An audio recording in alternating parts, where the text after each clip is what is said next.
Back. I did a talk with you guys a few years ago. I think we talked a little bit more about the animals generally and the species in the county, and also a bit more about sort of what C.A.R.E.S was known for at that time. So I want to go in a different direction this time and look at specifically some of the field that we've been doing and it has expanded into your area, and also, like I said, how you guys can get involved in some of the results that we've had from the past years. And so without further ado, we'll get into some slides, and then I'll come back live and chat with you in a few minutes. But just a quick little background, of course. So both of these organizations are based at the same spot, about an hour north of Toronto. We're just outside of Aurelia, and so a little ways away from Peterborough, but not too far. And so the C.A.R.E.S, this is kind of like the public face of it. Here, people know us as a nature center that the public can come to in a non-pandemic time, of course, and walk the trails and see the animals and go to presentations, that kind of stuff. And that's all great. But the fact is that that's really only about 10% of our operations, and people don't realize that a lot of what we do is to travel around Ontario delivering educational programming.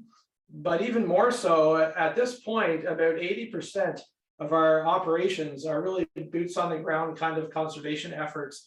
And that's what I want to focus on a little bit more tonight, because this stuff, of course, has been going great guns despite the pandemic. All of our public facing stuff has been shut down or has become virtual, but this stuff has been going very well. So let's move into a little bit more on that, but particularly, like I said, some results and how you guys could get involved in some of these efforts. And it does not necessarily have to involve swimming through swamps. So here's a list of some of our current conservation projects around Ontario. And the first one there, the C.A.R.E.S project, is by far the largest. In fact, that project is at this point about half of our operations by dollar value each year. It's absolutely enormous, as I'll show you in a few minutes. But we also have the C.A.R.E.S project, and then we've got a few other ones. Of particular note of interest, perhaps for people in the Peterborough area, is the Highland Habitat Project in partnership with the Land Between. And that stretches all across the southern edge of the Canadian Shield from Georgian Bay to the Ottawa Valley. And that's not just reptiles and amphibians, it's all species at risk. It just so happens that as a strong partner in that project, the reptiles and amphibians are part of that work, but there is stuff going on with Algonquin wolf and with plant species at risk as well. Lots of stuff. It's a huge project as well. And yeah, we've got stuff at Long Point and Pelee Island, other bastions of reptile and amphibian biodiversity across the province. And so a quick look at a couple of those. We have a Salamander project on Pelee Island that's now going into, I believe, its 7th year. This is a partnership with Trent University, looking at endangered smallmouth salamanders. And also on Pelee Island, in partnership with the University of Toronto and Wildlife Preservation Canada, we have a project going with blue racers, a species I've been involved with for over 20 years now on the island. And this is that Highland Habitat project with the Land Between. And so you might get the idea here, a lot of what we do is partnership projects. Collaboration is really the name of the game now. And so we work with partner organizations all across Ontario, some very large and some very small, and it all works together to make everybody stronger and magnify our efforts for conserving the species that we're working with. And so let's talk more about the C.A.R.E.S project in detail. As you can see, there are lots of partners involved in this project. It's absolutely huge. But it didn't start off huge. It started off just as provincial funding for some turtle work in Muskoka. It actually was branded the Start Muskoka project in its first few years.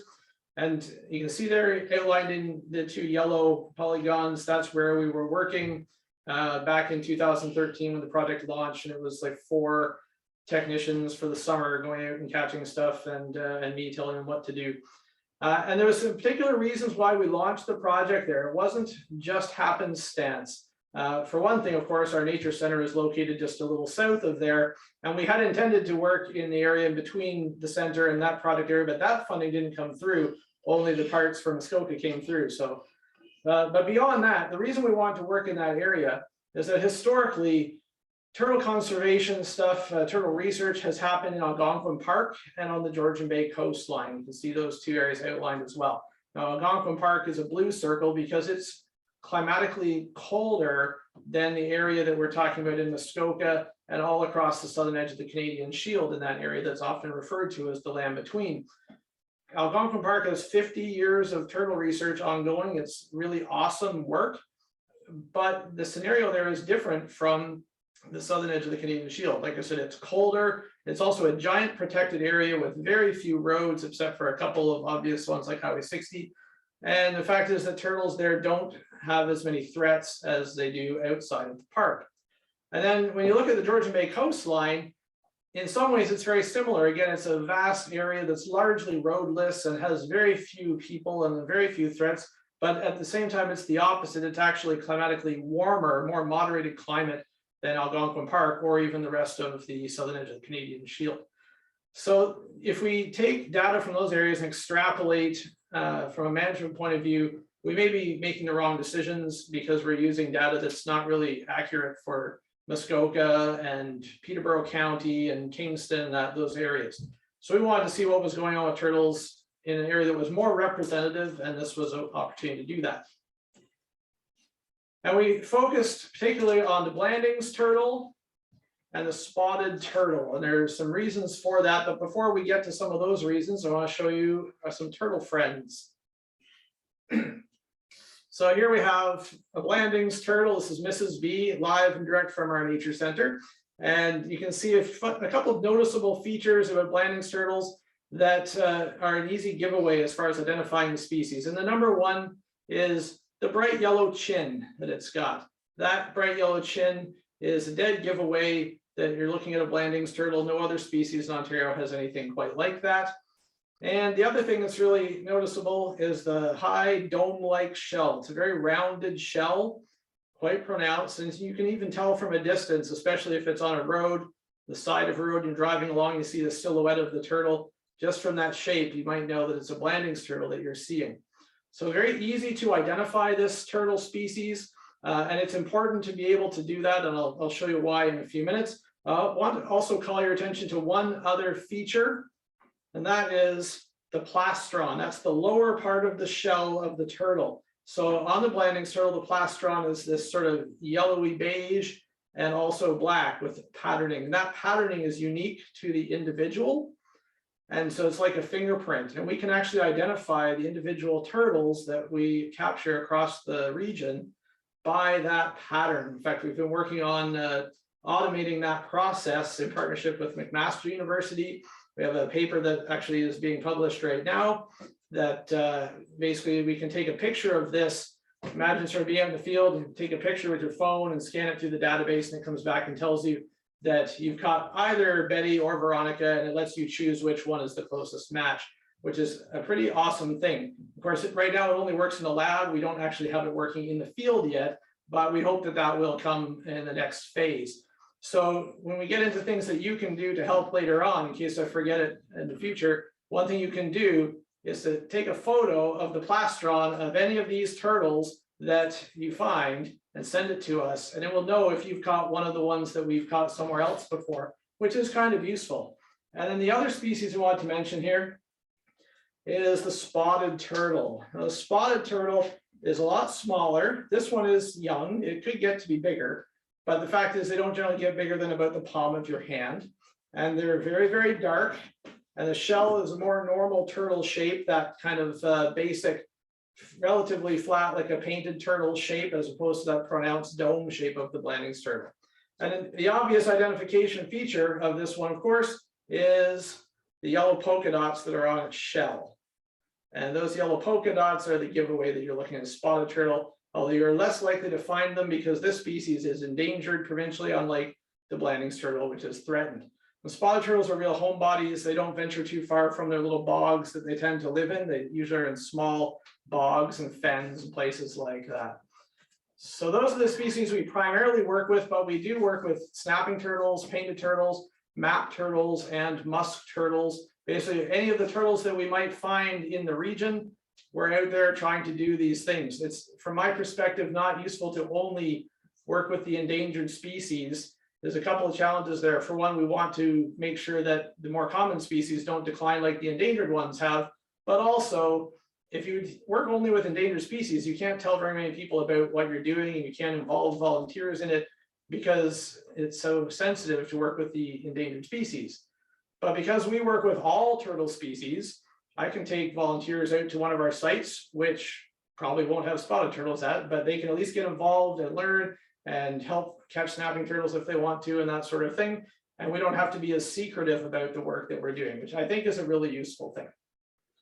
So let's move on with our slides.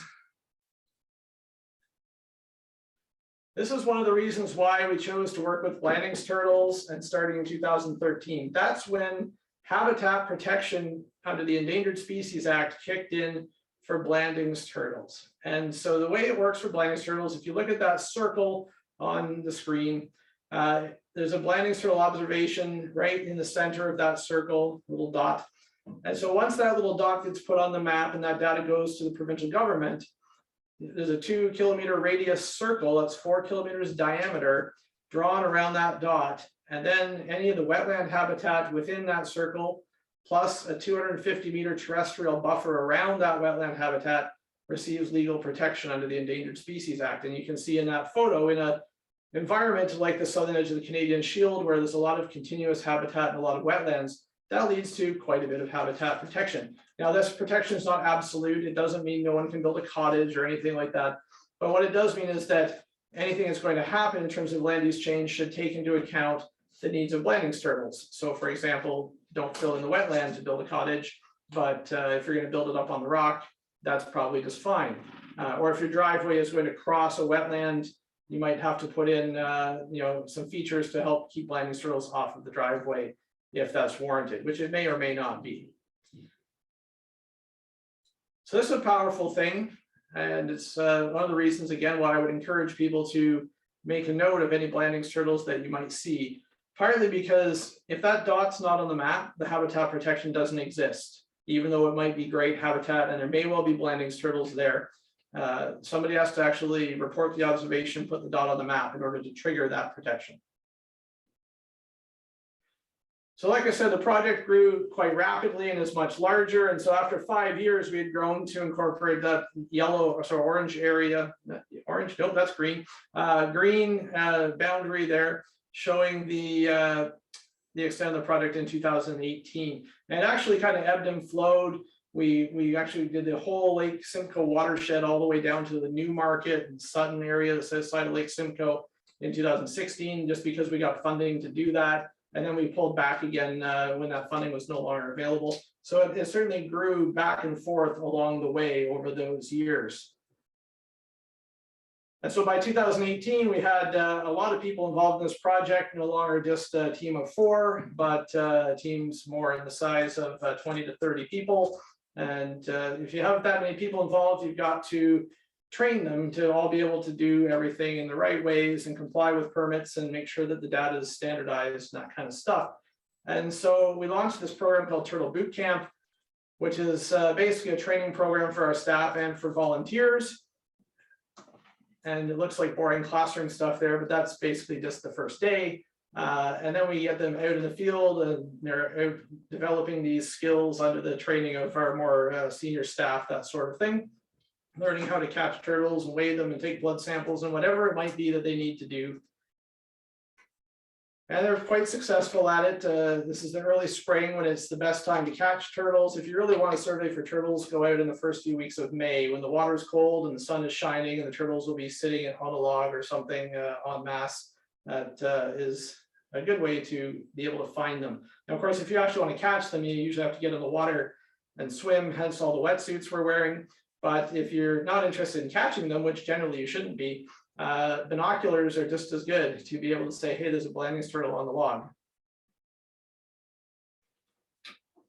And so after all of this, we kind of let people go out to the different areas to do wetland surveys, get as many observations, catch as many turtles as they can. And then we pull everybody back in for what's called turtle nesting season, where we shift gears away from wetlands and we focus on where they're laying their eggs, particularly along the sides of roads. And we're driving, bicycling, and walking roads all over central Ontario to try to find turtles that are laying eggs for a number of reasons. One is that this is the most vulnerable time for female turtles to be run over by cars, which is really a catastrophic thing in terms of turtle populations. These animals have not evolved to have adults die. Really, the babies get eaten, the turtle eggs get eaten, that's normal. Very few of them survive to adulthood, but those few that do, they need to practically live forever. And in human terms, it really is like that. They might be laying eggs for a century or more.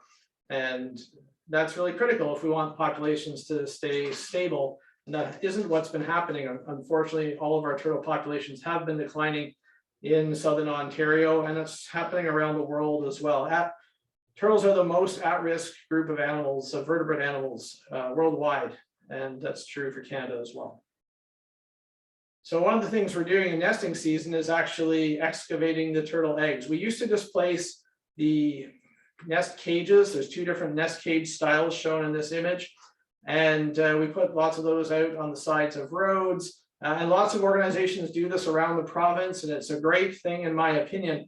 The problem is if you're only doing a few, probably no one's going to care that much. But if you start doing this for hundreds of nests, then the people who maintain the roads don't like it very much, and they get upset with you and tell you to stop doing it.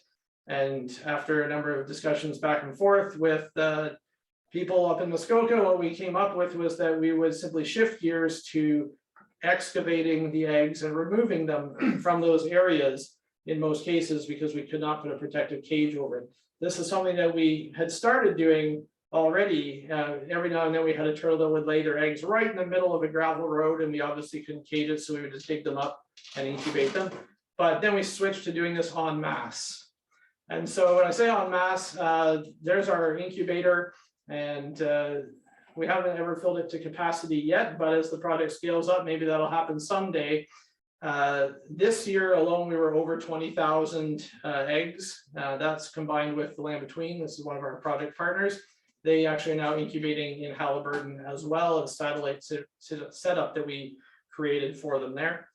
And today we're over 83,000 turtle eggs that have been incubated.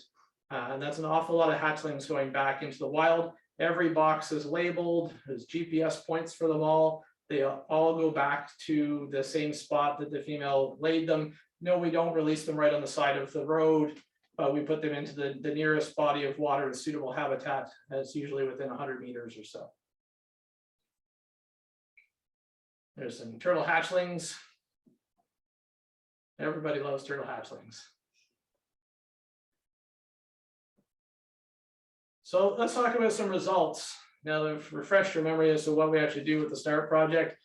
So you can see there are some humble beginnings in 2013, although I personally thought 166 plantings was pretty awesome in our first year. And so the 2021 numbers are still not complete because we're still catching turtles right now, and we're still going through and editing all of our data and getting it all cleaned for this year. But it gives you a rough idea of what we were able to do this year. And if you look at the all years total, that's an awful lot. We've observed nearly 5,000 Blandings turtles, and actually given the last few weeks, we're probably over that now. It's pretty incredible. So in terms of growth, in 2019, we extended all the way up to the French River. And that was largely just an administrative streamlining kind of effect. We weren't intending to have teams working up there all of the time, but you can see the area outlined in green was where we were mostly focusing. And then by 2020, we had another major expansion, because that's when the funding came in through the Land Between for what's called a community nominated priority place, which ended up being basically the entire Land Between, which is the entire southern edge of the Canadian Shield. And so that extended our work greatly eastwards. And we had to really look at it practically and figure out, like, how far can we go? And we drew a line at the edge of Peterborough County on the east side, because between our work and our partners in Haliburton, we figured that was as far as we could reasonably stretch. And we also extended a little bit westwards because we were getting a lot of calls from people out near Midland that wanted us to come and help the turtles and that sort of thing. So we did that. And then by this year, we extended even a little farther west. We now take in all of Simcoe County, as well as Muskoka, Parry Sound District, and the northern half of the city of Kawartha Lakes, and the northern half of Peterborough County. and all of Haliburton as well. So it's a vast area that we're working across. Our team now numbers about 50 people in the springtime. And here's some of the most important results in my opinion. Remember that circle with the Blandings turtle and the wetlands highlighted that they were now protected. So this is the results of our putting Blandings turtle dots on maps over the last 8 years. And so we protected about 3,000 square kilometers. Now, some of that, of course, already had protection because it was a provincial park or a conservation reserve. But if you look at the math there, we are actually still over 2,700 square kilometers of new protection that was not already within those parks or conservation reserves. And again, this is 2020 data, so we're probably over 3,000 square kilometers easily as of this year. So that's huge. That's like a third of the area of Algonquin Park that now has legal protection for Blandings turtles, which means protection for those wetlands. And I think that is a pretty amazing thing. It's really one of the biggest drivers of this kind of work for me personally and for many of the people on our team. Now, here's a thing that has helped to drive some of that, and is also, again, something that you guys can get involved with. A few years ago, we developed a public reporting hotline, the Start Turtle Hotline. So we ask people to call, but you can also text if you see turtles. Now, one of the things is that there's a lot of different reporting methods out there. You can use iNaturalist, and you can call various other numbers, or use Ontario or Toronto's use Turtle Tally. And those are all wonderful programs. The thing is, they're all one way. You send in data to them, you say, I just saw a Blandings turtle, that's great, maybe tell them where you saw it, but there is nothing that comes back. And so for our turtle hotline, this actually generates a response from us, which I'll show you in a moment. We ask people to call about what we say they're rare, nesting, injured, or dead turtles. We added the word dead because a lot of people didn't realize that that mattered. A dead turtle on the road is a very important data point since we're trying to analyze road mortality and figure out hotspots for future mitigation, like putting up fences and that sort of thing. A dead turtle is obviously not as good as finding a live turtle, but it's still very, very important data. And rare ones matter more for this sort of stuff. If you tell us about a painted turtle that you saw at your cottage, that's lovely, and we'll put a dot on the map, but it's not going to trigger any habitat protection. And we're probably not going to show up at your cottage to try and catch the painted turtle.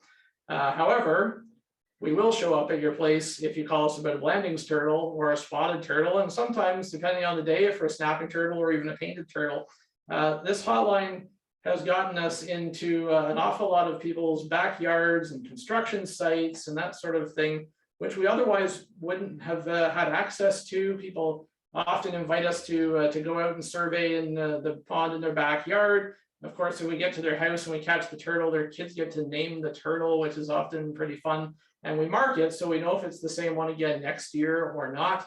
This is a tremendous community engagement tool. And it's been super, super useful for us. We even have people who will sit by the side of the road with their hazard lights on, watching the turtle until we get there, which might be half an hour later, depending on how far away we are. All of our teams are location tracked. We have a central dispatch answering the hotline who can pull it up on a map. They know where the closest team is. We can figure out, oh yeah, the team can be there in 10 minutes or not, that sort of stuff. It's really developed a lot of very useful aspects, which is pretty cool. So let's look at some of the hotline data. Here's Hotline Reports. This is actually 2019 data. And you can see by road on the right-hand side, the number of reports that are coming in from each of those roads, like Doe Lake Road, for example, with a whole lot of calls there, 76.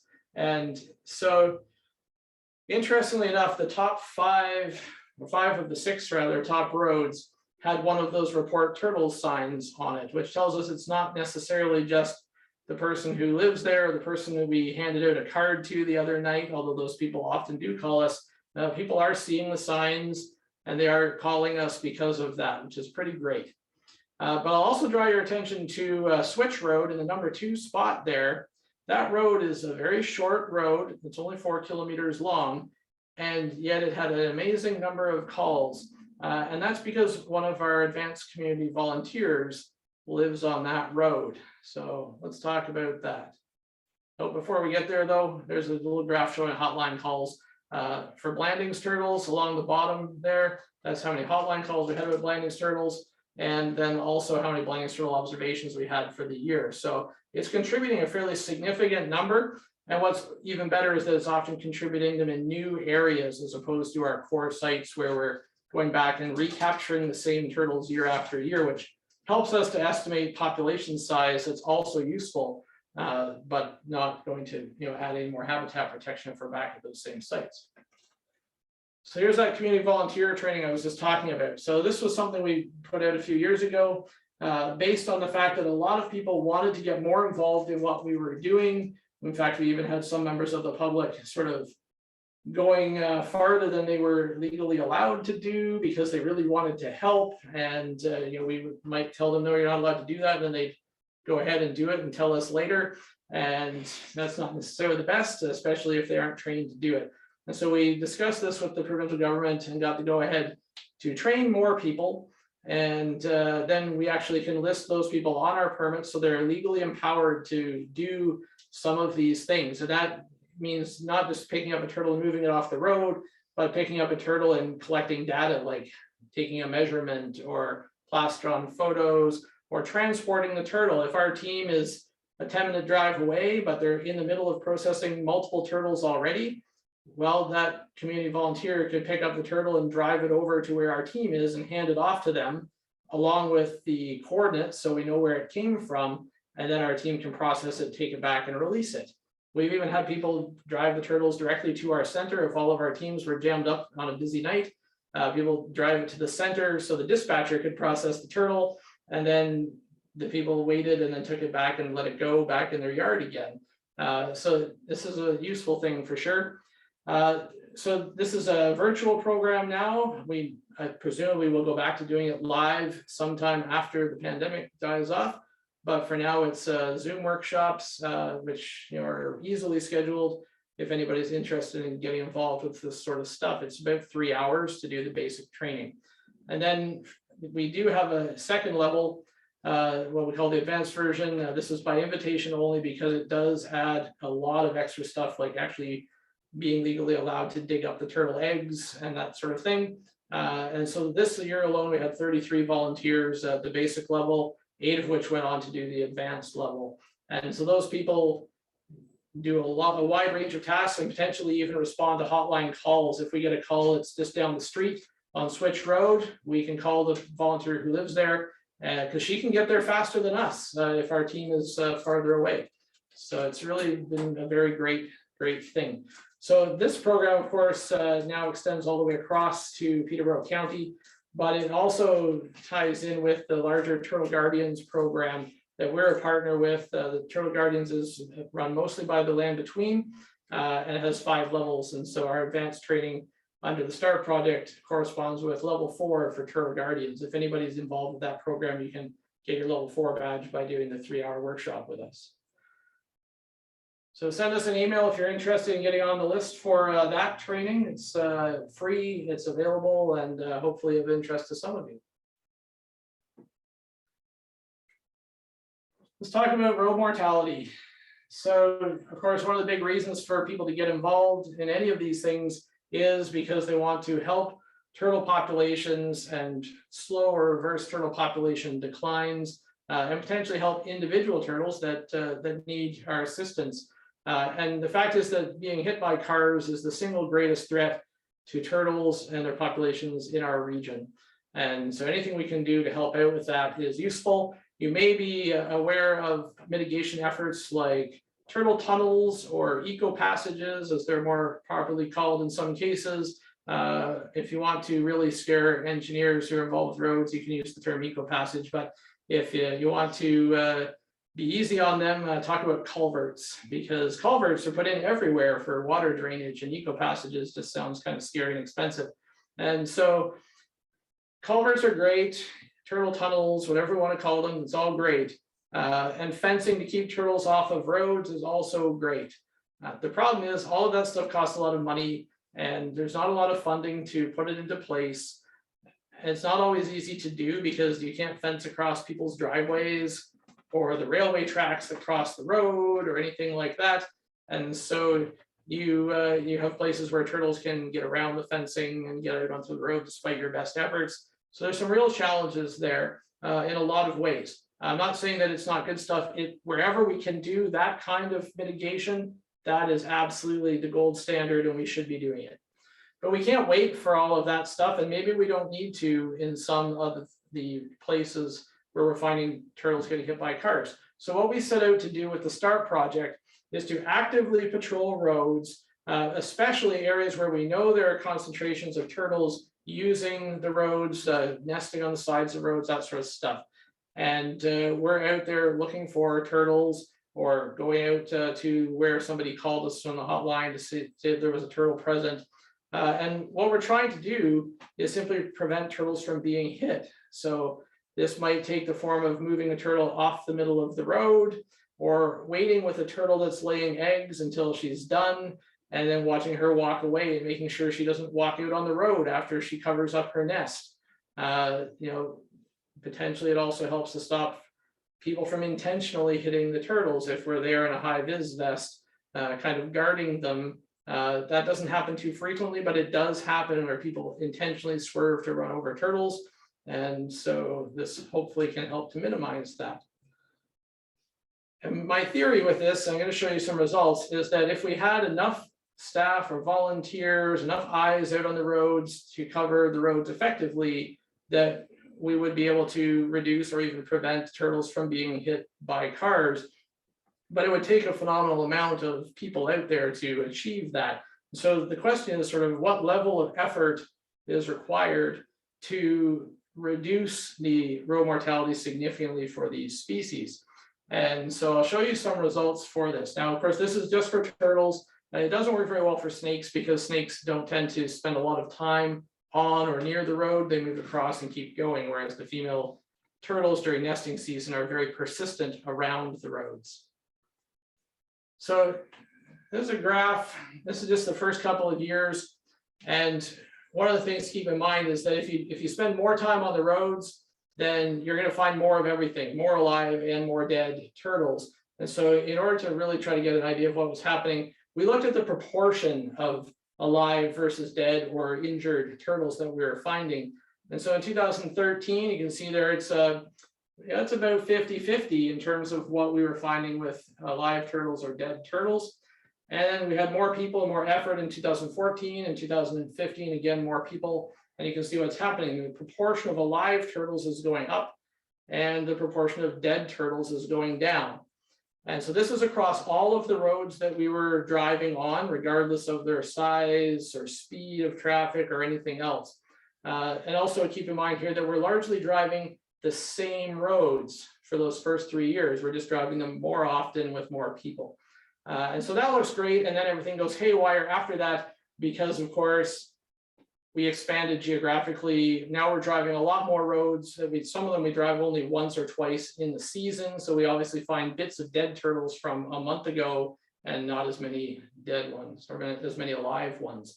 So in order to try and make this analysis more useful, we had to start looking at it in some different ways. And so one of the things we did was we said, okay, let's only look at a subset of the roads. The ones that we have fairly continuous search effort on, we're not driving them randomly.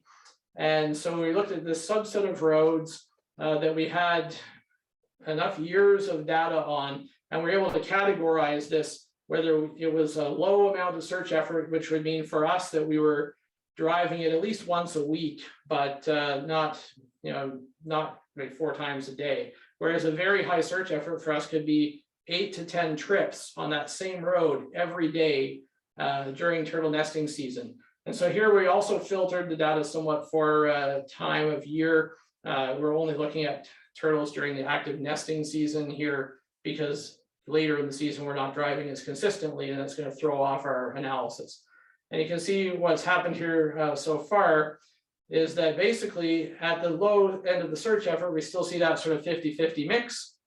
And as we scale that up, the number of alive turtles goes up quite a lot, and the number of dead turtles drops off. And that's partly because every alive turtle we find is a turtle that does not become dead, because we make sure that it does not become dead. And we're pretty successful at that with the occasional failures along the way.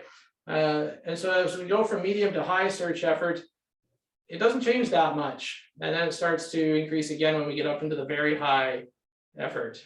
And there's still some challenges here. Keep in mind, this is very, very preliminary results. One of the challenges here is that we are subjectively categorizing the roads. You know, in 2017, was that road high or was it very high? Well, I think it was high. Okay. So it's not quantitatively assigned, and that's what we've moved to now. We actually, with the location tracking on our teams, will be able to determine whether that road was driven 114 times in the month of June or only 110 times. And we will be able to do a much more accurate analysis of this, and which hopefully will someday get published. So let's look at it a little further. Here's that same subset of roads. And as the search effort increases, you can see the number of dead turtles plateauing and the number of live turtles continuing to increase. And that's pretty cool as a result. And of course, ideally, we'd see that not just plateau, but start to drop off. And the question remains, you know, how much more effort would we need to achieve that? Let's look at some very specific roads, because of course, that effect is still across about a dozen roads. So it's a bit masked between some differences. And so here's an example of a low traffic gravel road, 50 km/h speed limit. People aren't exceeding it by very much because of the potholes and all the loose gravel. And so here's the results over the years that we drove this. You can see that basically pretty much everything is alive. We're not finding dead turtles on this road. That's partly because almost nobody drives this road. And the turtles that are there can lay their eggs and go on their merry way and not really have problems most of the time. So this is a road that I would suggest, for example, putting up turtle fencing isn't necessarily very useful. It's not worth the cost. And the reality is it wouldn't be a high priority for any sort of other mitigation efforts. And it's not really a priority for us either in terms of reducing turtle road mortality. Compared to these roads, so these are what I would call medium traffic roads. They're 80 km/h limit, at least in sections. And these are paved roads, so people are sometimes doing much faster than the speed limit. And you can see here, when we're at a lower amount of search effort, basically what we were finding was dead turtles. As we've scaled up the search effort, we're finding a lot of alive turtles, and in fact, more alive turtles than dead turtles as we get to a higher level of search effort. And here's an example of where it's kind of hopeless and we probably can't achieve very much. This is Highway 11. This is a very high traffic, very high speed, controlled access in most places, freeway. And basically everything we find is dead, regardless of the amount of search effort. You can see a bit of a trend there, though. It's not like the trend is absent, but it's far more variable. And the amount of search effort we would need, I think, to mitigate Highway 11 in this way would be extreme. And it's also very risky for the people doing it. It's very hard to sort of stop and jump out of your car and run and grab the turtle on a road like this. And in fact, it may well not be legal to do so. So this is a kind of road where we would really need fences to effectively mitigate the road. Now we'll move on to the other project that we talked about earlier, the C.A.R.E.S project. This is the brand is the Georgian Bay C.A.R.E.S project, but that's because it's funded through the Eastern Georgian Bay initiative. And of course, as more funders come on and we expand the project somewhat, hopefully it will extend across larger parts of Ontario. So we're focused at this project on the Massasauga rattlesnake, the hognose snake, and the fox snake, three species at risk that are quite rare and in some cases geographically limited. The fox snake, for example, is truly found only along the Georgian Bay coastline in central Ontario. But the Massasauga goes a lot farther east into Muskoka, and the hognose snake, of course, goes all the way across to Peterborough County. And what we're trying to do here, besides directly finding the snakes, is to get the public on board to promote awareness, get them to call the hotline. It's now rebranded as the Reptile hotline.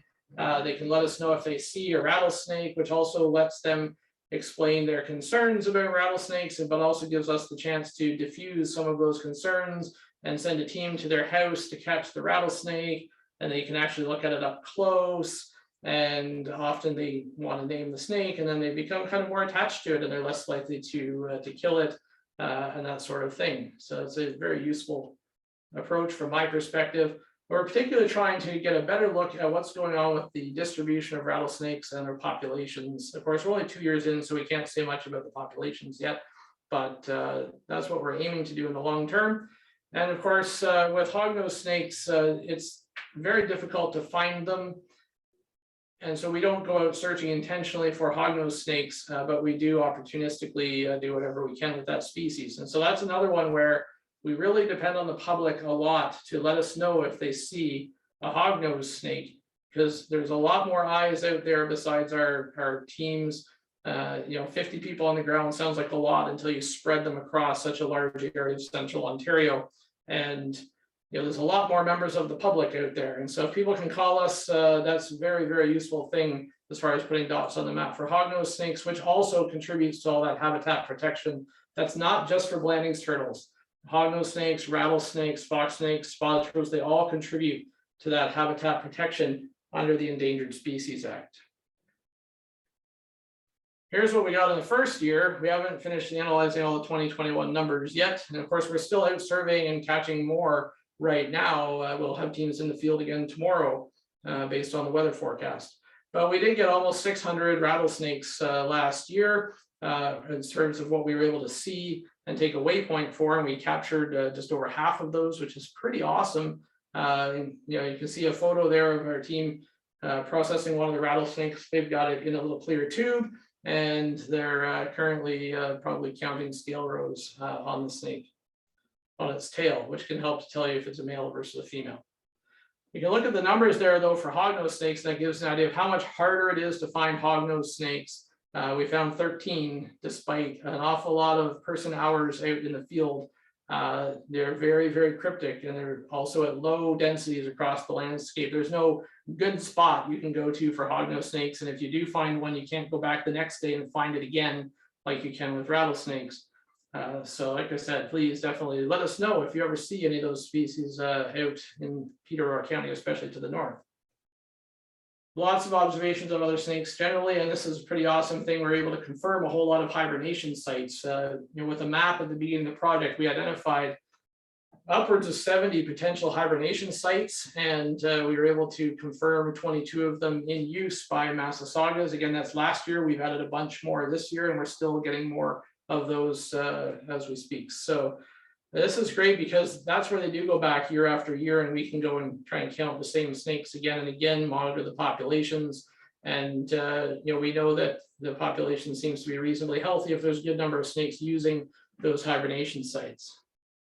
Also, is a critical area to make sure that doesn't get destroyed. The fact that somebody saw a rattlesnake doesn't necessarily tell us much about where they are and where their important sites are. And it doesn't necessarily matter if somebody builds a cottage in the spot where somebody once saw a rattlesnake 5 years ago. But if somebody was to drain a hibernation site or fill it in, because they're often wetland sites, then that could be catastrophic for the local rattlesnake population. I can't show you point dots on the map because, of course, this is a sensitive species, and especially for hibernation sites, we don't want to be letting people know where those are. But I can show you this map that kind of shows a couple of interesting things. The green is historic observations of Massasauga rattlesnakes in the southern Georgian Bay, Muskoka region. And then the orange color there is where we have confirmed their presence over the last few years, not just in the last 2 years of the C.A.R.E.S project, but the early years of the C.A.R.E project, we still recorded rattlesnakes if we saw them. And so you can see there that we've got a pretty good idea of where they are, but also potentially where they're not. Notably, the corridor around 169, which runs along the southern shore of Lake Muskoka, that whole area right around Lake Muskoka, and especially on the northern side of it, despite quite a bit of search effort, we have no observations in that area, and it does seem like it's a range contraction for the species. Though it's possible some are out there, and again, if people see them, that would be really useful. Odds are that a member of the public will find one before we do. So getting back to things you can do, again, reporting those sightings, in real time. If you report it, I saw this last week when I was passing through the area, that's still a dot on the map, it's still a data point. But what's most useful is to let us know in real time, because we may be able to get a team to that site so that you can actually have more use coming out of it. I wanted to mention briefly a couple of other conservation things going on in the Peterborough area. So the land between and Basin Halliburton that we work with quite a lot. Their projects extend all across the southern edge of the shield and a little bit to the south of the shield as well. And so there's a couple of examples of some community science programs that they have, the snake supervisors, the frag fighters, and they've got a whole bunch more with wonderful alliterations. And these are things you can sign up for and get a bit of training and be involved with if you're interested in things besides just turtles and snakes. And I can't mention stuff in Peterborough and reptiles without mentioning the Ontario Turtle Conservation Centre located in Peterborough. What an amazing place. It's been very inspiring for me, and in fact is the whole reason that I decided we should start the Georgian Bay Turtle Hospital, which is nowhere near as capable as OTCC. We've got a long way to go to even get close to their capabilities, but the people working there, C.A.R.E.S and her team, absolutely phenomenal. And if you're interested in reptiles and want to volunteer or help out with anything, I would strongly encourage you in the Peterborough area to get involved with them because it is absolutely fantastic. They also have a line you can call, which I put on the screen there, but keep in mind it's only for injured turtles because they're going to treat those. They're a rehab center. And in fact, a lot of the turtles that come into us, we have to forward on to them because we don't have an X-ray machine yet. Maybe someday we will, but we send it to them if it needs more advanced care. So for the Peterborough area, you might as well send it directly to them. But if it's a turtle laying eggs in your vegetable garden, or you want to report a Blanding's turtle sitting on a log, that's not something that you would call OTCC about. And that's when you should call our turtle hotline and report the data that way. And finally, a quick plug for our fairly new, as of last year, Herpetology Internship Program. This is a very intensive program that's aimed at young people. They don't have to be young people, but the theory is it's usually recent graduates of university or college programs who really want to dive into reptile and amphibian conservation as a career move. And this is a program they can sign up for. There is a cost because they get rent and food and all the transportation, everything covered. But it's a full-time thing, formal for 8 months of the year, and then a 4-month placement with our projects doing a lot of this stuff around the province. And so if you know anybody who's interested in this kind of stuff, perhaps you can put them in touch with us. We do have financial assistance to be able to help people if they have barriers to the cost. And we do still have places in the program for this year, but also, of course, future years will be more possible. And that's all I've got for slides, so we can open it up for questions and we'll see if anybody's got any really great ones.